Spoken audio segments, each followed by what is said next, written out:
പൊടി പാറിയ കളിയാണ് മുറ്റത്ത്. ആകെ കൂക്കും വിളിയും, ബഹളമയം. എന്താ മക്കളെ കാക്കക്കൂട്ടിൽ കല്ലിട്ട പോലെ? അമ്മയാണ്.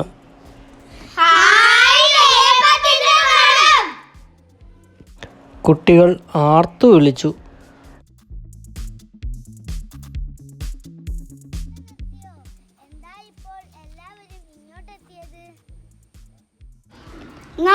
അതെങ്ങനെയാ? അരിയെറിഞ്ഞാൽ 1000 കാക്ക എന്നല്ലേ? അല്ല, നീ എന്താ ബേബി അവിടെ ഒതുങ്ങിയിരിക്കുന്നത്? അതെ, കളിക്കാനും കൂടിയിട്ടില്ല. തലവേദനയും പനിയുമാണത്ര അവൾക്ക്. വയറുവേദനയും ഉണ്ട്. എന്നാലും ഒരു നെയ്യപ്പം കഴിച്ചോ മോൾ? വേണ്ട അമ്മേ, എനിക്ക് വയ്യ. ബേബി ചിണുങ്ങി. കഷ്ടം തന്നെ. എന്റെ കുട്ടിക്ക് എന്ത് ഇഷ്ടാ നെയ്യപ്പം.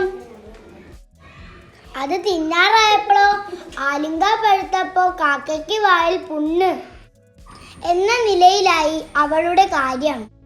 അമ്മ വിചാരിച്ചു. ബേബിക്കുട്ടിയെ, മോളുടെ പനി മാറുമ്പോൾ അമ്മ നെയ്യപ്പം ഉണ്ടാക്കി തരാട്ടോ.